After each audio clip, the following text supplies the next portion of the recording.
Olá pessoal, bom dia, tudo bem? Bom, espero que esteja tudo bem mesmo. Eu estou bem, graças a Deus, e feliz por estar aqui, por ver vocês também.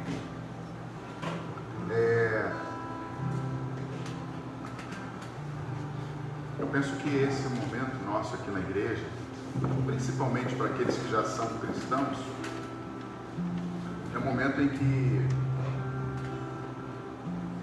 Deus ele nos chama para aquela conversa, para pontuar alguns detalhes, né, da vida, como foi a semana, e depois ele nos despede para a gente viver, né? Sabe, não sei, acredito que muitos de vocês já passaram por isso.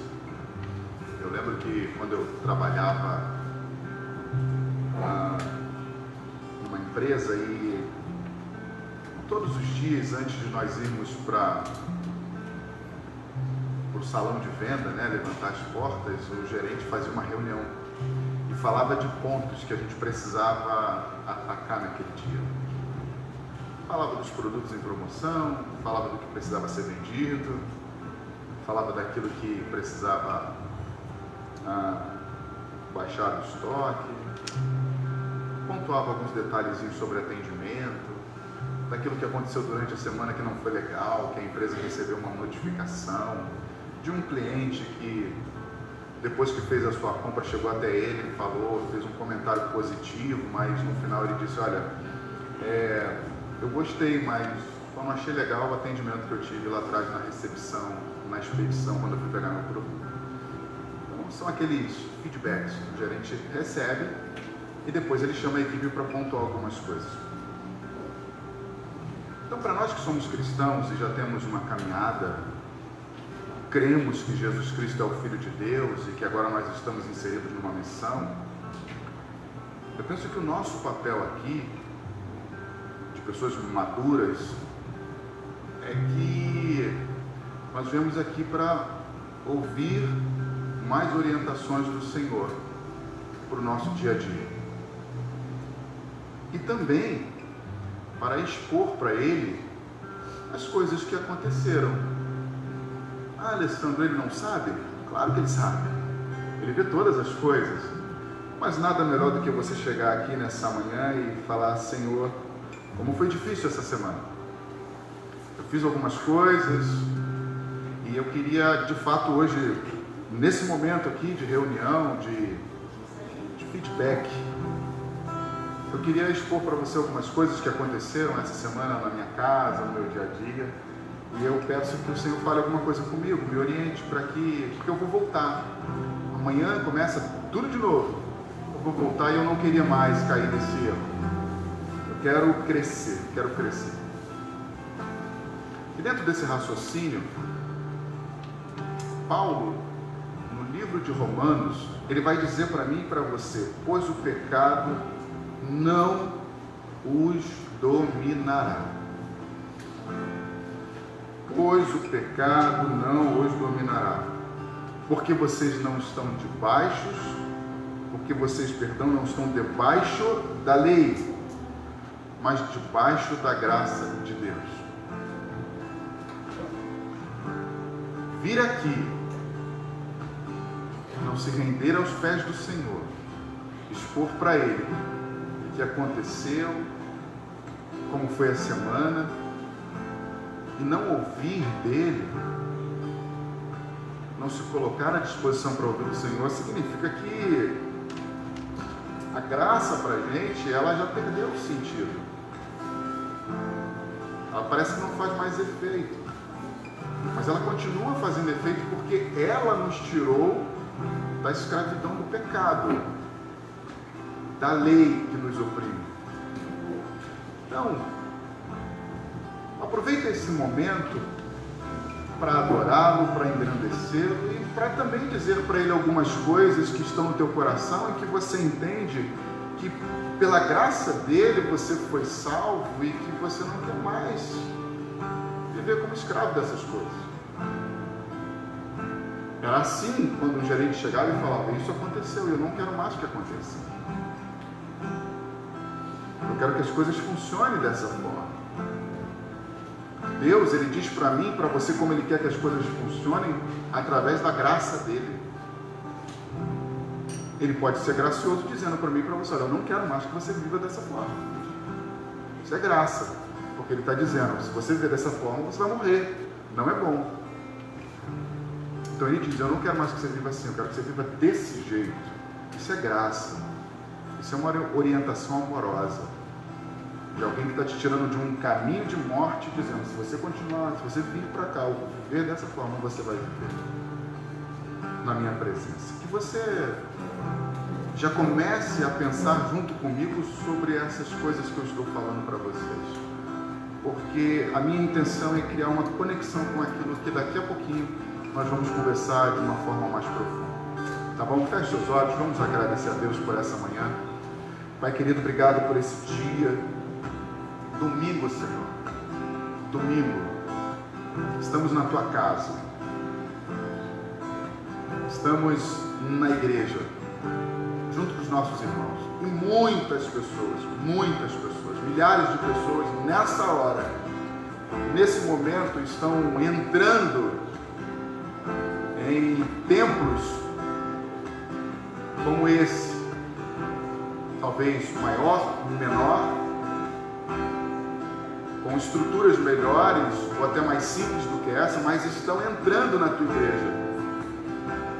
E a minha oração nessa manhã é que de fato essas pessoas, assim como nós que estamos aqui,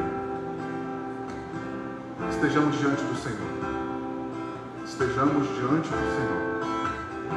Em nome de Jesus. Amém. Deus te abençoe. Vamos ficar de pé, vamos cantar ao Senhor, vamos orar, louvar.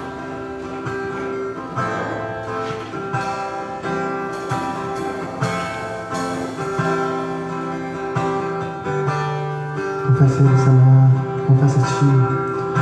Confesso a Ti, Senhor, que fraco eu sou, tão fraco eu sou, mas forte Tu és. Eu venho a Ti, Senhor, sem nada pra dar, só quero pedir, vem ajuda-me, ó Deus. Confesso a Ti, Senhor, do início. Confesso a Ti, Senhor, que fraco eu sou, tão fraco eu sou, mas forte Tu és. Eu venho a Ti, Senhor, sem nada pra dar, só quero pedir, vem ajuda-me, ó Deus.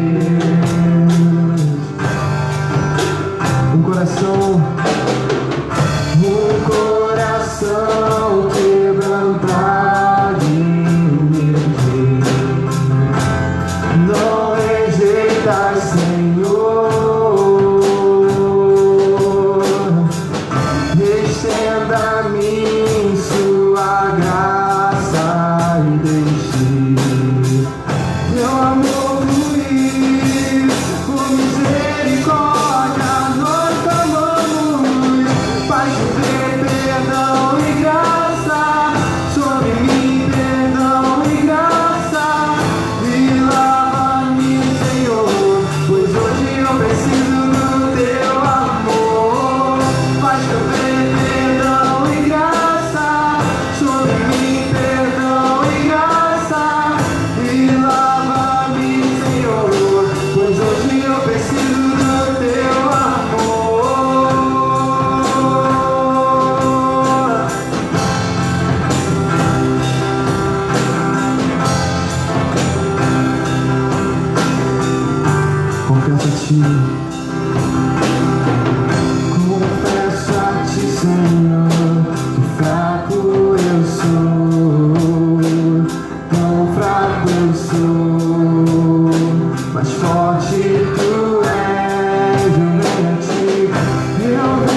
capítulo 1, versículo de 8 a 10. Se afirmarmos que estamos sem pecado, enganamos a nós mesmos, e a verdade não está em nós. Se confessarmos os nossos pecados, Ele é fiel e justo para perdoar os nossos pecados e nos purificar de toda injustiça. Se afirmarmos que não temos cometido pecado, fazemos de Deus um mentiroso e a Sua palavra não está em nós. Senhor Deus, Pai, nos faça reconhecer, Senhor Deus, que o Senhor é o caminho, a verdade e a vida, Senhor Deus. És o nosso caminho, Pai. Que o Senhor é tudo para nós, Senhor Deus. Ontem a gente teve um momento aqui, Senhor, no evento dos jovens, Pai, que foi bom, Senhor Deus. Foi um momento que a gente pôde reconhecer, Senhor Deus, o quão somos egocêntricos, Senhor Deus, e egoístas, Pai. E como precisamos de Ti, Senhor Deus. Que a gente possa Te ver, Senhor Deus, nesse caminho que o Senhor se fez. Que o Senhor é verdade, Senhor Deus, e através da Sua verdade, Senhor Deus, nós podemos ver as nossas imperfeições, porque o Senhor é perfeito. Esteja à nossa frente, esteja à frente dessa igreja, Pai. É o que Te pedimos, Senhor. É o que Te pedimos, Pai.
convence de todo o pecado, Pai. Nos convence que o Senhor é melhor, Deus.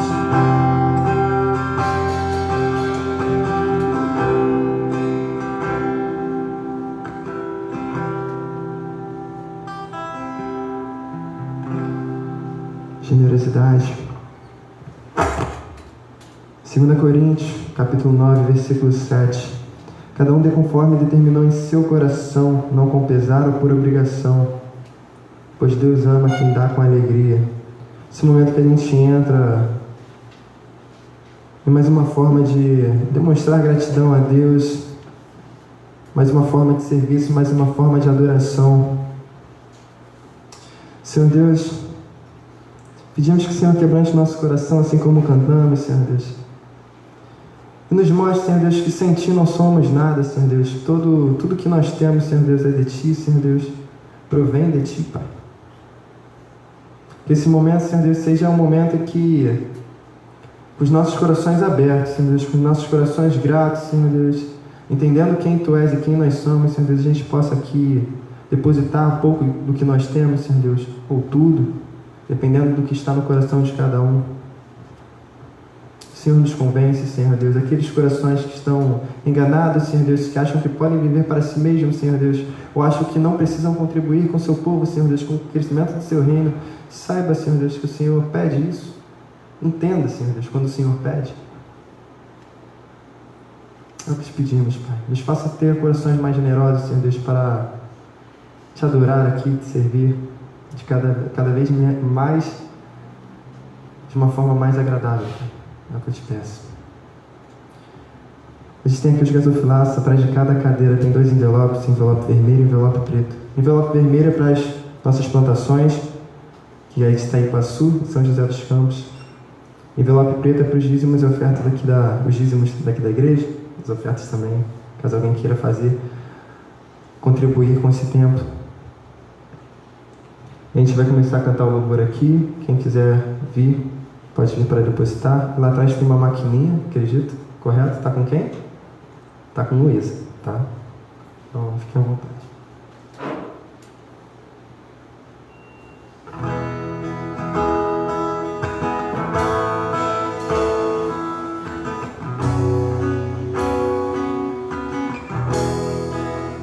Como descrever?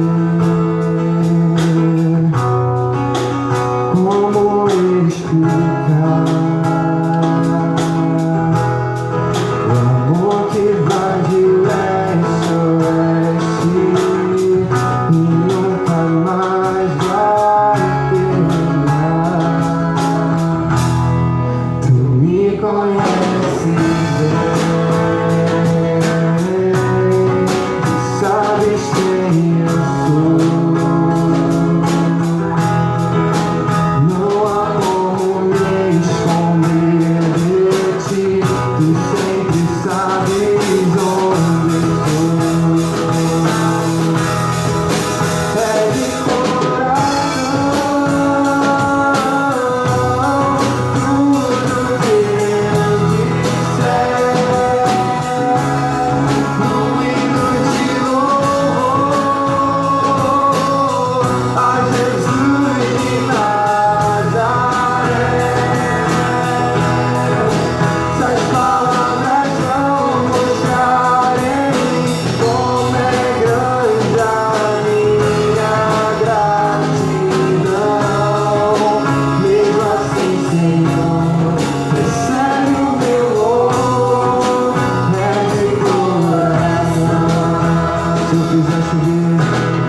dia mais uma vez, para aquelas pessoas que chegaram ainda agora.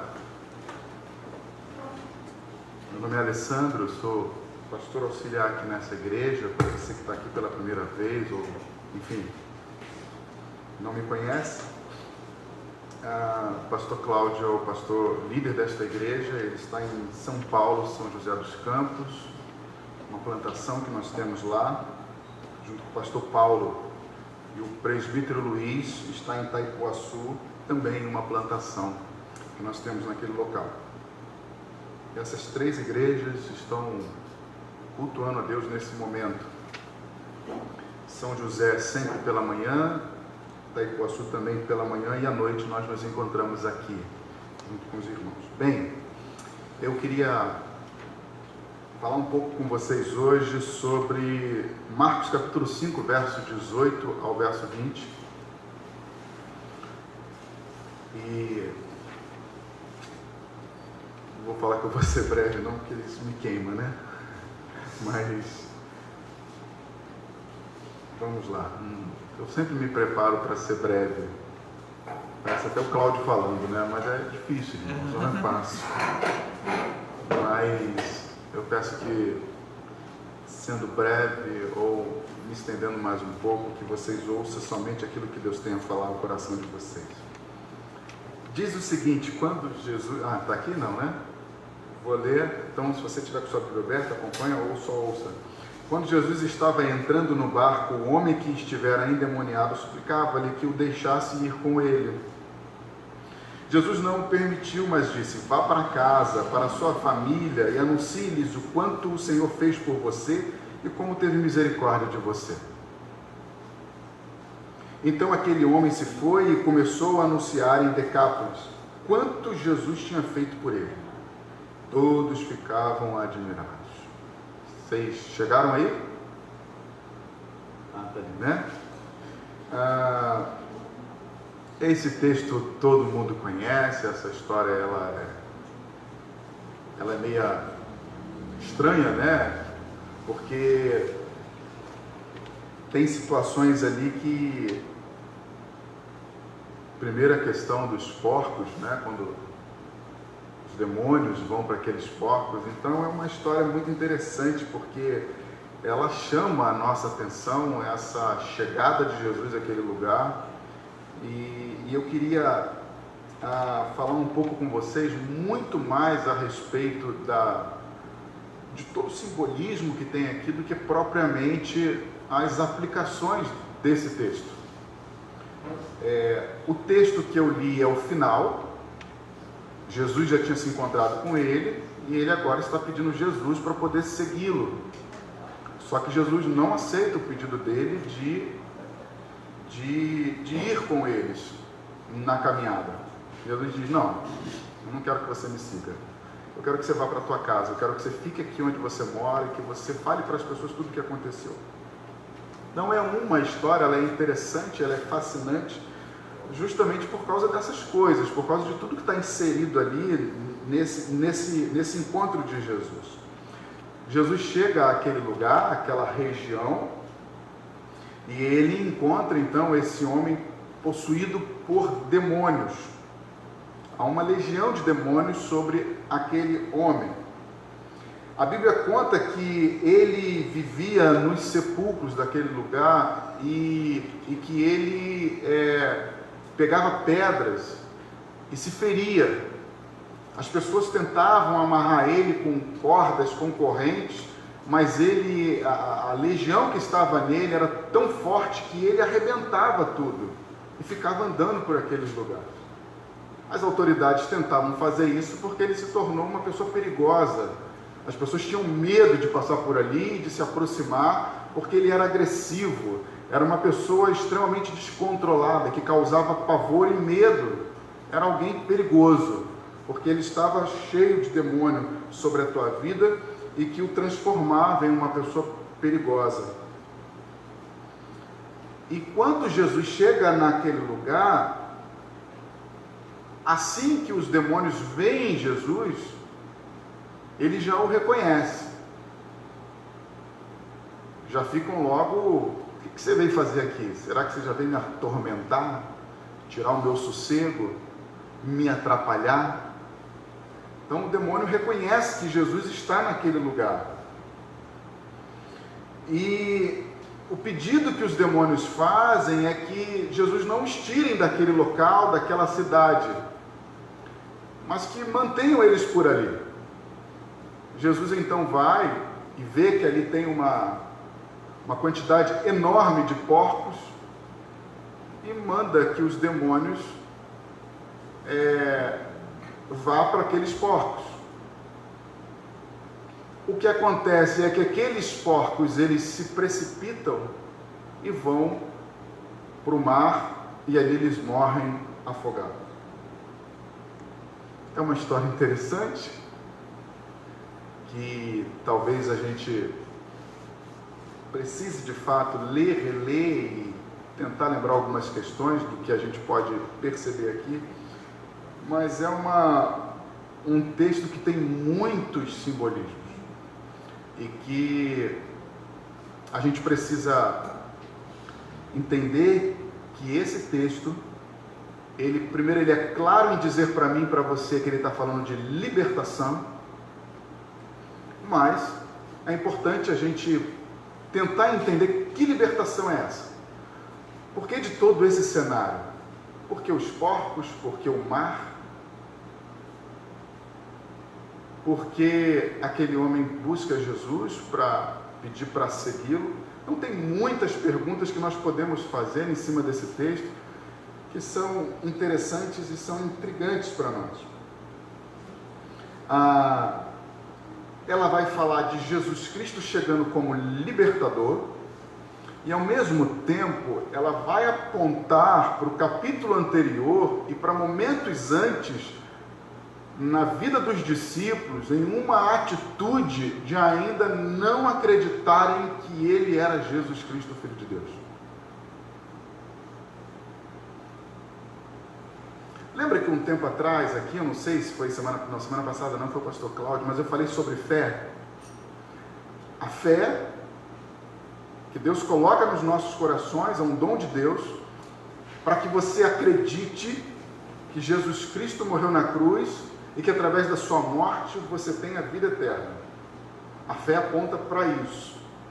E mediante seus desafios da vida, a fé vem para te sustentar nesses momentos, te mostrando que você foi salvo e que você pode sim esperar esse dia, esse grande momento. Então fé é acreditar que Jesus Cristo é o Filho de Deus e que ele morreu na cruz. E aqueles discípulos, eles tinham passado por um momento difícil e que deixou eles meio que apavorados. Mas não é sobre isso que eu queria falar, mas está dentro do texto. Eles estão ali, eles presenciam aquela cena e eles vão aprender algumas coisas também aqui.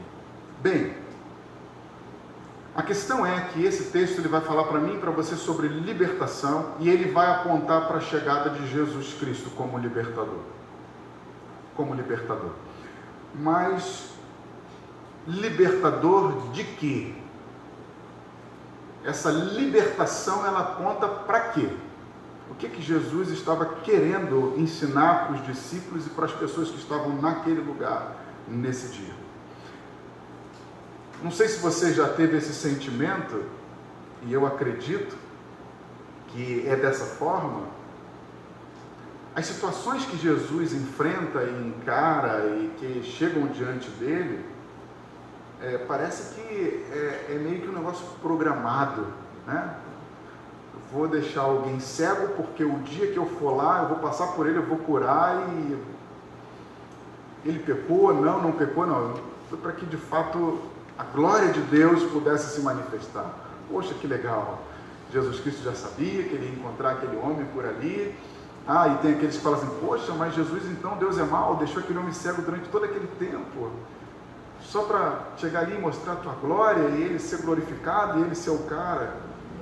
A ideia não é essa. A ideia é que ele era cego e Jesus o curou, independente do tempo, independente do momento, mas foi uma forma de Deus manifestar a sua glória através de Jesus. Então, ele veio como libertador, E João 8,32 diz o seguinte: conhecereis a verdade e a verdade vos libertará. Aquele homem ali, ainda que endemoniado, ele estava diante da verdade. Ele estava diante daquilo que pode libertá-lo. E o interessante é que o texto diz que os demônios sabiam que Jesus estava ali e que quando Jesus chega em um determinado lugar, há libertação. Eles sabiam que o reinado deles naquele lugar acabaria, eles seriam expulsos dali, porque quando Jesus chega, as pessoas são libertas. As pessoas são libertas, porque elas têm a oportunidade de conhecer a verdade. Quando Jesus chega naquele lugar, os demônios sabem que Jesus está chegando para ser reconhecido. Jesus foi em direção àquele homem. Jesus foi em direção àquele lugar. E isso aqui tem conexão com o Antigo Testamento. Jesus sai na direção daquele homem para libertá-lo. E os demônios sabiam disso. Por isso que eles falam, você vê que justamente eu me atormentar, para acabar com a minha festa, para acabar com a minha alegria. Foi para isso que Jesus veio e eles reconhecem. O verso 36, do mesmo capítulo 8 de João, diz que se o Filho do Homem vos libertar, verdadeiramente vocês serão livres. Essa é uma outra informação interessante nesse texto. Porque aquele homem, ao ser liberto por Jesus, ele se torna uma pessoa livre. Ele não é mais subjugado pelos demônios e nem pelas pessoas, nem pela sociedade, nem pelo sistema que existia naquela época. Ele foi liberto de tudo isso. Isso é maravilhoso. Ele não só foi liberto do demônio que o oprimia, que fazia ele ter aquela vida horrível, mas ele é liberto no seu sentido geral. Ele é uma pessoa que pode voltar a ter o seu convívio com a sociedade, ele pode ser alguém de um instrumento de transformação na cidade e ele pode voltar para a sua família. Olha que maravilhoso, olha o que o Evangelho mostra, o que o Evangelho faz, perdão. O Evangelho é tão poderoso que quando ele chega na minha vida, ele é capaz de fazer com que o meu coração se converta ao coração do meu pai, talvez por algum problema de família. Ele faz com que o meu coração se converta ao coração dos meus pais, de algum amigo. Ele te liberta, ele te insere novamente num contexto de vida em que você pode viver, você pode respirar, você pode ter a certeza de que você vai se aproximar de pessoas e pessoas vão se aproximar de você. Esse é o Evangelho, é isso que está acontecendo aqui nesse momento. Então, o Evangelho diz que Jesus é o nosso libertador e ele veio justamente para fazer isso. Bem, como eu falei para vocês, existem alguns símbolos nesse texto que é interessante, faz parte da história. Se você depois quiser dar uma olhada em alguns historiadores, eles vão contar um pouco sobre isso, eles vão ir mais a fundo nesse texto, eles vão falar da diferença de Mateus e de Marcos, falando desse texto. É bem provável que Marcos ele não estava aqui nesse local, Marcos geralmente ele pega informações de Lucas e de Mateus e ele faz o seu relato, por isso que ele tem às vezes a liberdade de trazer mais informações para o texto, não que ele mude o texto, mas ele faz comentários que às vezes chega a ser engraçado. Marcos, se você for ver, ele vai falar que os porcos estavam nas colinas, nos altos, nas montanhas. Aí você fala assim, porco não fica em montanha, em lugares altos. O porco geralmente está junto ali. E se você for estudar a respeito do porco, o porco, quando você o libera ele, por mais que tenham muitos, a tendência é que cada um corra para um lado. O porco ele não sai correndo em uma direção só. Então tem informações aqui que são interessantes, mas são questões de leitura, de estudo, que talvez não vá mudar nada na sua vida, assim como não mudou na minha, mas só trouxe algumas informações. Mas Marcos, ele vai falar algumas coisas, porque Marcos está querendo aqui dar uma espetada em alguém. Marcos, ele olha para a situação e ele contextualiza ela com o momento que eles estão vivendo e com tudo que está acontecendo naquele lugar. Marcos não vê o porco como um simples animal, ele vê o porco como uma opressão, como um sistema que oprime. E ele vai dizer que esse sistema opressor, ele está nas colinas, ele está olhando, ele está observando e impondo sobre as pessoas jugo, pressão, lei. Marcos, ele olha para esse texto e vê dessa forma, quando Jesus chega naquele lugar como libertador. Jesus não chega como libertador para encarar os demônios, para enfrentar as enfermidades. Jesus chega para encarar um sistema que oprime as pessoas e não deixa com que elas de fato conheçam a verdade. A verdade. Então vamos caminhar. Não é a primeira vez que o povo vê e conhece ou presencia uma cena de um exército sendo naufragado, morrendo afogado em um mar. Por que eu falo exército? Porque quando a Bíblia fala de legião, ela fala de um exército poderoso. Legião é um grupo de soldados, na sua maioria maiores do que 1000 homens, destinados para uma missão, para fazer um trabalho específico. Esse é o significado de legião. E aqui, quando Marcos olha para esse texto, como eu falei para vocês, ele não está vendo simplesmente animais naquele lugar. Marcos está identificando esse texto como um exército que está oprimindo, que está trazendo jugo sobre a vida das pessoas. E aí, não sei se você já leu alguma coisa a respeito disso, a legião romana, ou seja, o exército romano, ele estava presente naquela época. Ele andava sobre as cidades, cuidando das pessoas, no sentido de observando as pessoas, fazendo com que ela cumprisse as leis do governo. Quando esse homem está aqui escravizado, ele é tirado da sociedade, ele é posto em um lugar, ele não pode se envolver. Muitas das vezes tentaram amarrar ele, mas não conseguiram. É a opressão imposta na vida daquele homem para que ele não se juntasse com a sociedade, até porque ele não podia, mas o que estava sobre ele era um exército opressor. E quando você olha para o Antigo Testamento, você vai ver que quando Deus, através de Moisés, lidera o povo para que eles fossem libertos do Egito, a Bíblia diz que depois que eles passam pelo Mar Vermelho, o povo, o exército de Faraó vem e eles morrem ali dentro. Eles não atravessam o mar e aquele povo então é liberto. Marcos está apontando para esse dia.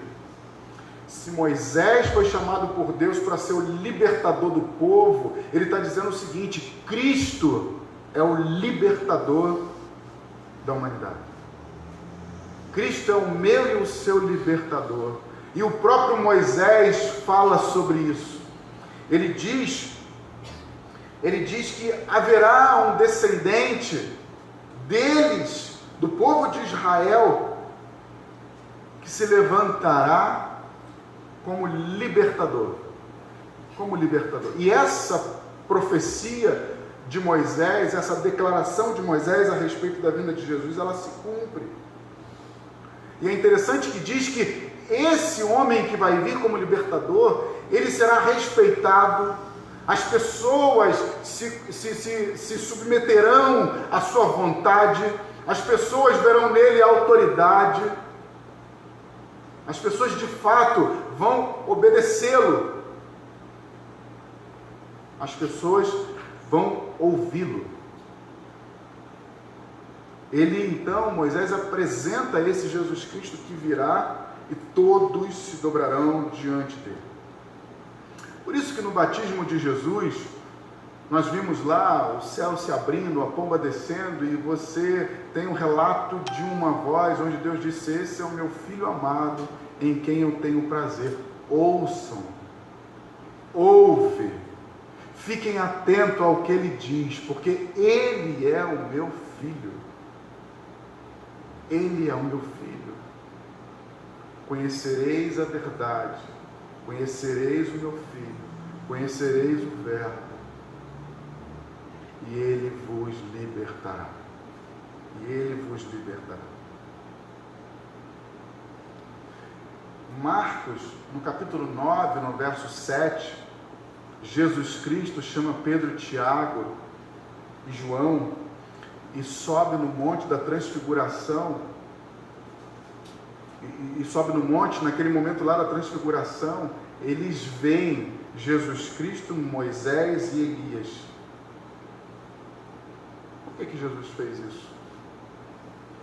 Mais uma vez, para testificar que ele era o Filho de Deus, porque no mesmo dia também há uma voz dizendo: esse é o meu Filho, ouçam, escutem-no. E está lá Pedro, Tiago e João ouvindo mais uma vez. Jesus, no meio de Moisés e de Elias, representando ali a lei, os profetas e a graça de Deus. Este é o meu filho amado. Então se cumpre em Jesus Cristo a profecia de Moisés de que Jesus é o libertador de Israel. E aí de novo eu pergunto, mas que libertação é essa? Qual é a libertação de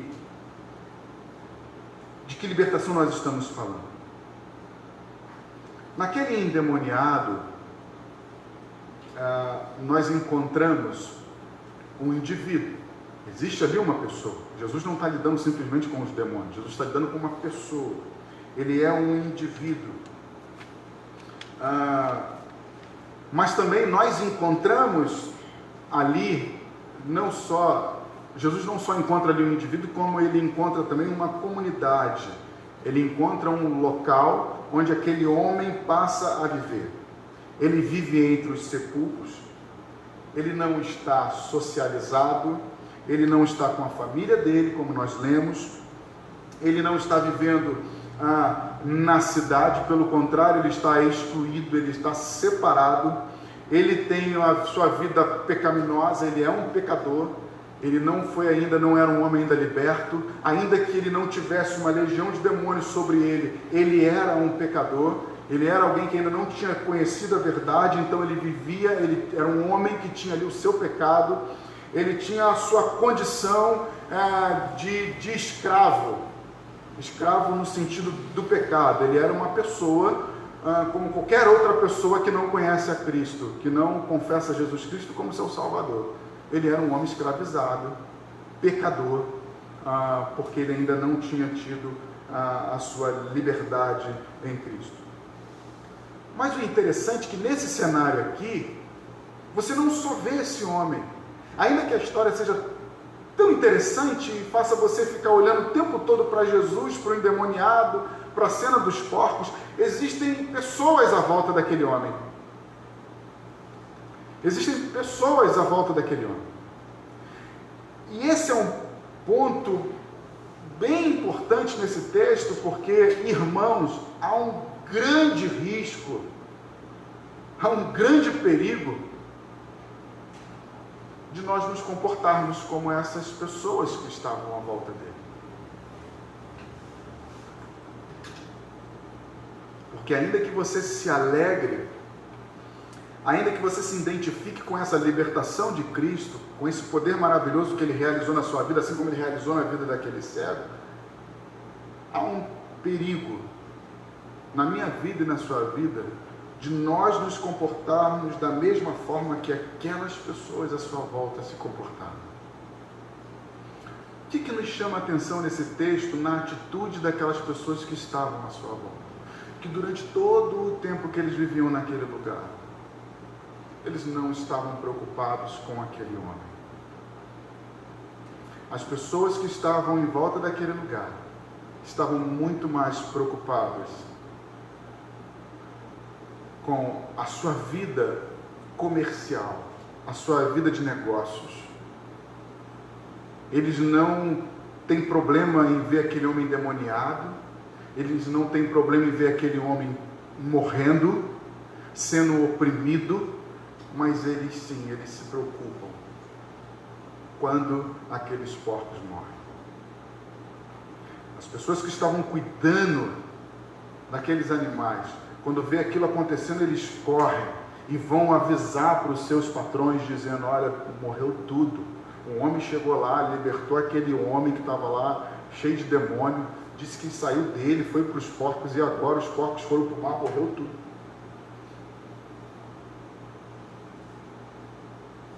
Quando aqueles homens vêm, não veem os porcos ali, vêm justo, eles têm uma cena maravilhosa, irmãos. Maravilhosa. Eles veem aquele homem que eles viam há tanto tempo, gritando, se machucando com pedras, vivendo uma vida de opressão, agora sentado, vestido, porque por muitas vezes andava sem roupa, vestido, sentado aos pés de Jesus Cristo, e o texto diz com uma consciência perfeita, em pleno juízo. Em pleno juízo. Aquilo incomoda aquelas pessoas de tal maneira que eles falam o seguinte: olha, faz um favor para mim, Jesus, vai embora, saia daqui, por favor, você já trouxe prejuízo para nós, e você pode trazer mais prejuízos, então por favor, vai embora. Eles valorizam mais aqueles animais do que a vida daquele homem. Aqueles animais, aqueles porcos simbolizavam para muitos deles o seu ganho, o seu sustento e talvez até a sua condição de sobrevivência. E Jesus Cristo está dizendo: eu estou chegando como libertador. Eu não quero tirar nada de vocês, mas eu quero que vocês entendam que daqui para frente, eu sou o libertador. Que nada nesse mundo pode te libertar de nada. Eu sou o teu libertador.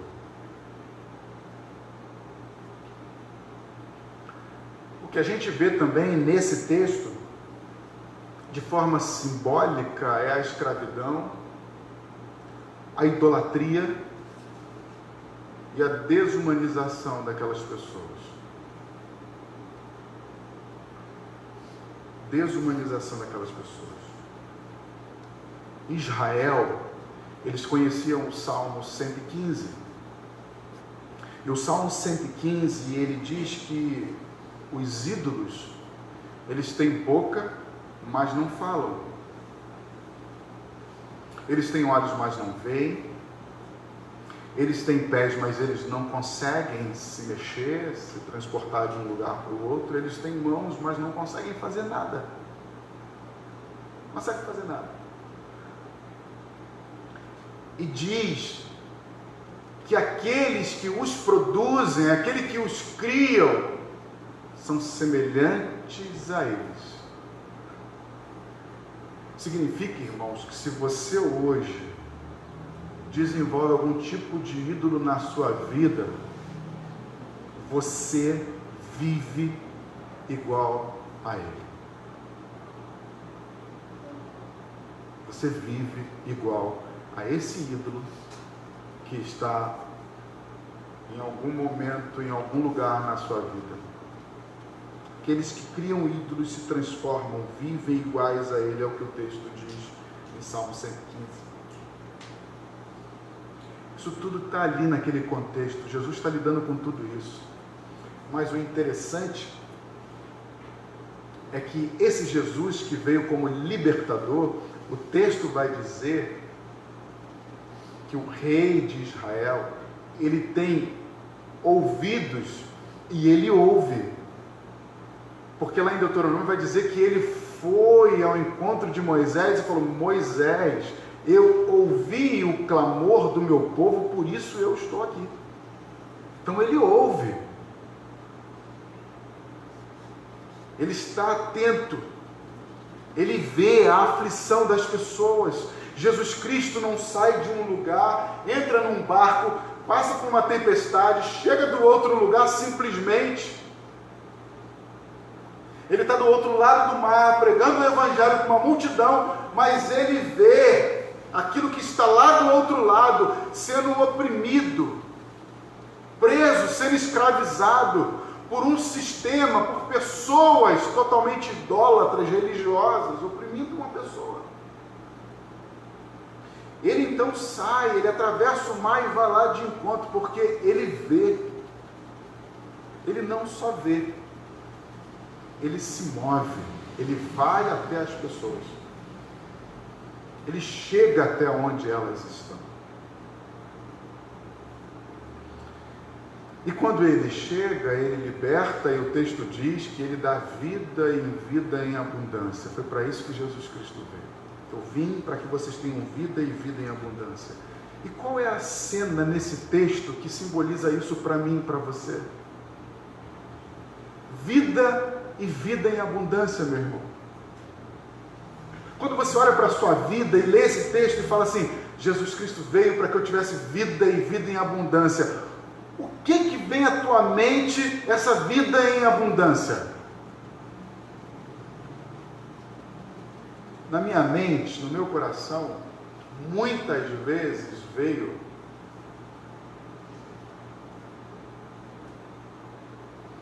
em primeiro lugar a minha estrutura familiar, os meus recursos, a estrutura de vida que Ele me deu.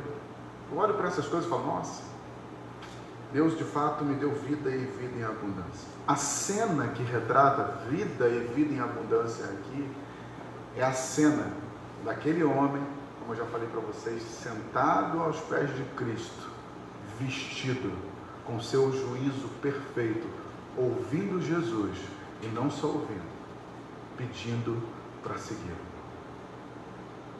Foi essa a vida que Jesus Cristo veio dar para mim e para você ao nos libertarmos. Uma atitude de se prostrar diante dele, de ter novas vestes e de pedir para segui-lo. Deixa eu ir com você. Pedir para seguir a Jesus não era simplesmente sair daquele lugar. Pedir para seguir Jesus era estar com Ele para continuar vivendo aquela vida que Jesus o propôs a viver, que Jesus deu para ele naquele momento. Só que Jesus vai dizer para ele o seguinte: não, você não vai me seguir, você vai ficar aqui. Porque assim como os demônios pediram para continuar naquele lugar, e Jesus não permitiu, Jesus agora diz para aquele homem: é aqui que você vai viver, é aqui que você vai manifestar tudo que eu fiz por você, e muitos vão te ouvir, muitos verão aquilo que eu fiz na tua vida. O interessante é que Jesus diz para ele que ele não só vai pregar na cidade onde ele está, ele vai pregar nas 10 cidades daquele local. Aquele homem seria um instrumento poderoso de transformação naquele lugar, falando a respeito do que Cristo fez na tua vida.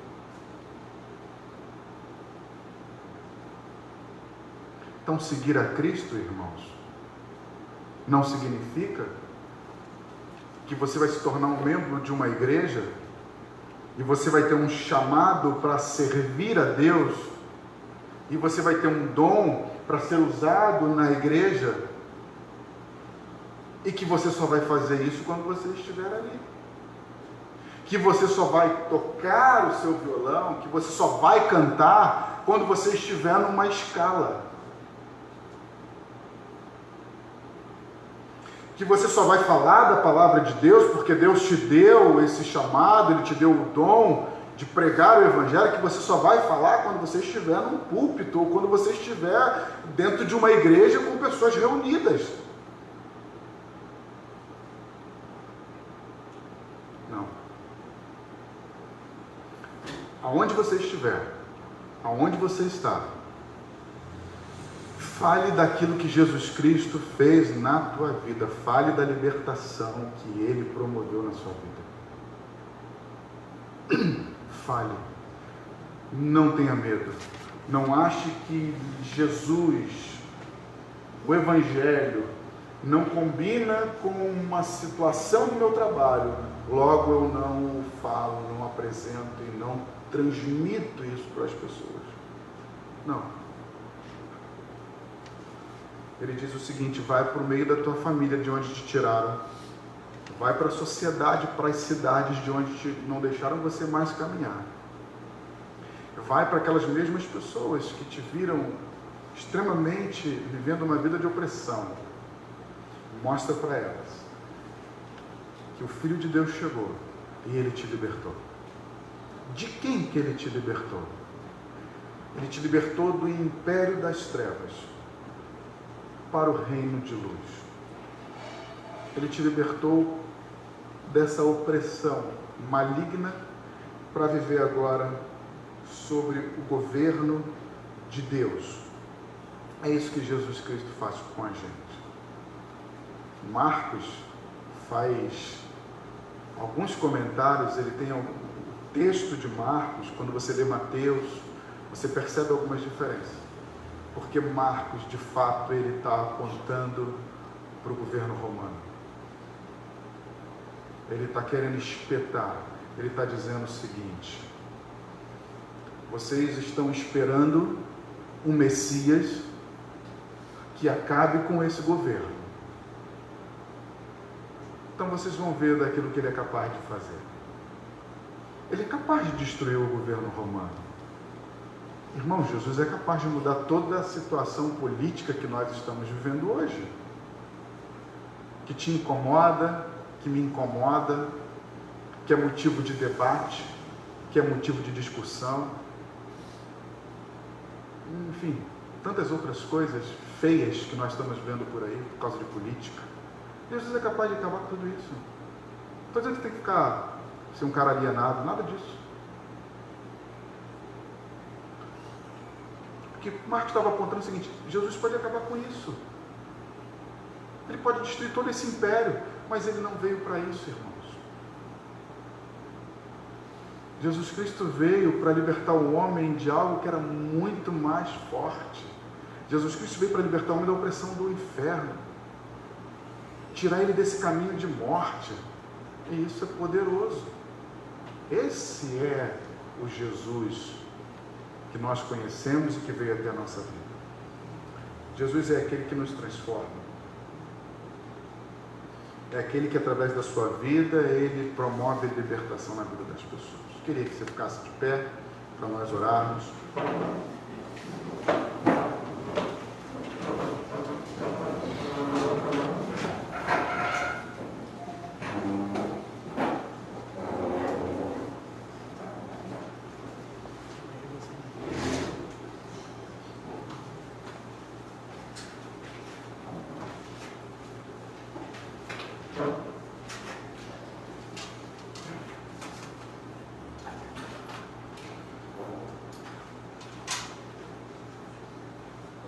Jesus, ele veio tirar de nós a vergonha de uma vida pecaminosa, de uma vida errada.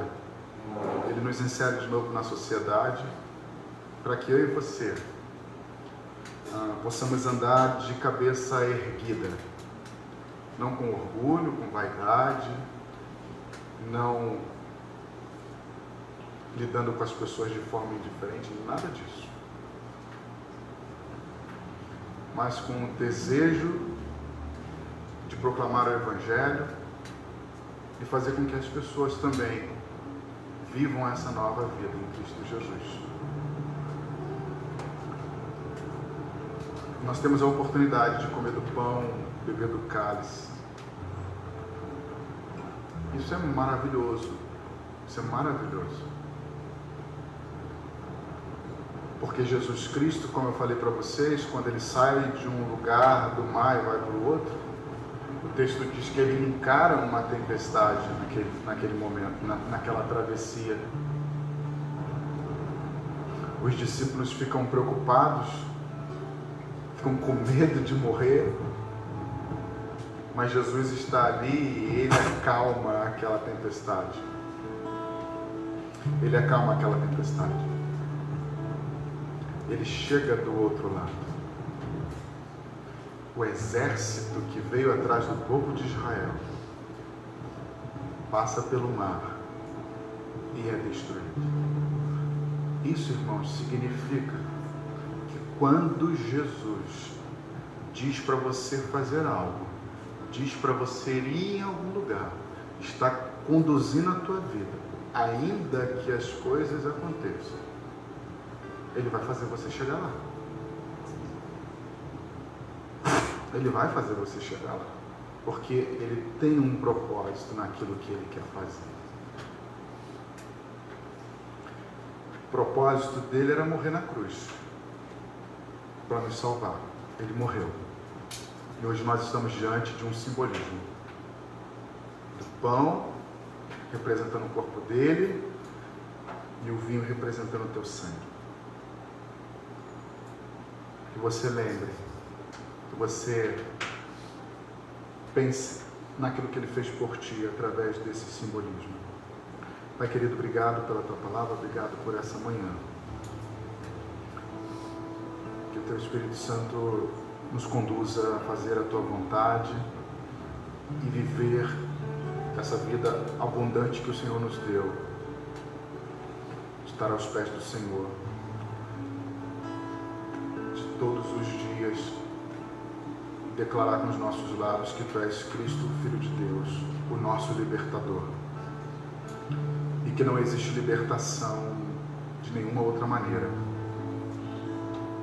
Que nós possamos ser instrumentos do Senhor, assim como aquele homem foi e falou na tua cidade, para a tua família, para os teus amigos, que nós também possamos falar que Jesus Cristo nos libertou.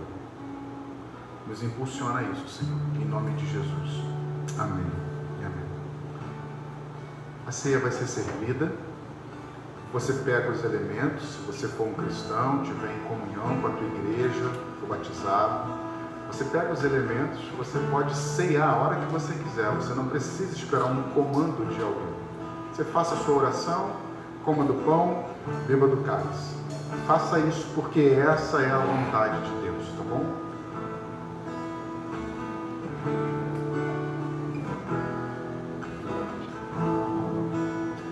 Graças eu te dou, pelo preço que pagou, sacrifício de amor que me comprou, ungido do Senhor.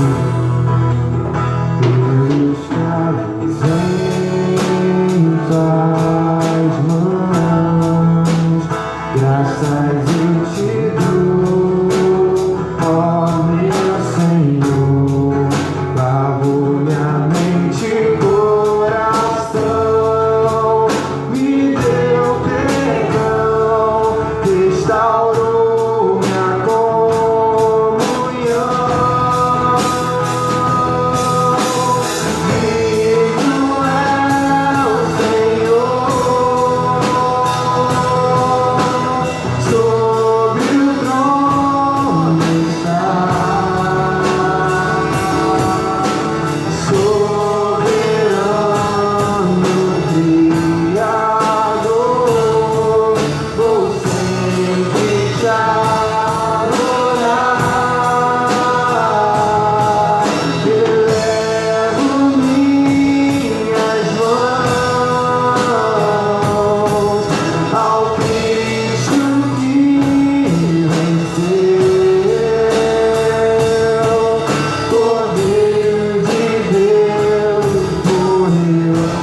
Graça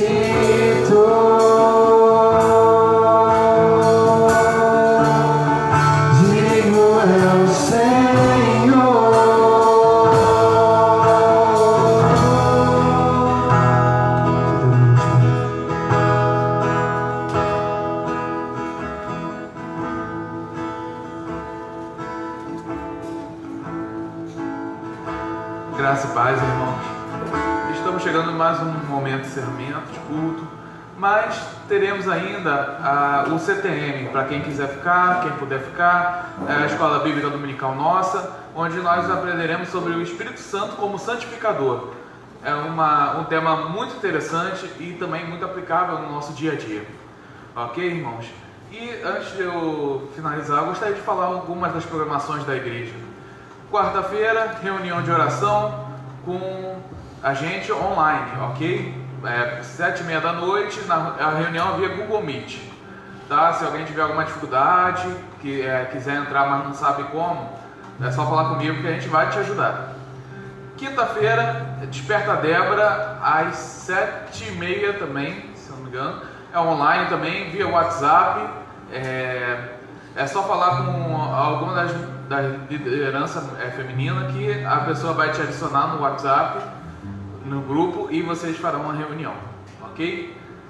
Então, meus irmãos, que a gente possa crescer em graça e conhecimento, que possamos crescer no Evangelho, meus irmãos. Vamos orar, vai ter uma pausa de 5 minutos rapidinho, e aí quem quiser ficar para a escola bíblica pode ficar. Ó Senhor Deus Todo-Poderoso, lhe agradeço, Senhor, pelas suas misericórdias, meu Deus. Lhe agradeço, Senhor, pelo teu Evangelho, meu Deus, pois nada somos sem ti, mas o Senhor nos transforma, nos guia. Ó meu Deus, que possamos, Senhor, levar tudo que aprendemos aqui, Senhor, para fora. Que a gente não fique só em nós mesmos, Senhor, mas que possamos, Senhor, pôr em prática tudo que aprendemos, meu Deus. Senhor, guarde todos aqui, Senhor, de volta para casa, os que vão ficar no CTM também, Senhor. Abençoe a todos, meu Deus. Eu oro assim, em nome de Jesus. Amém e amém.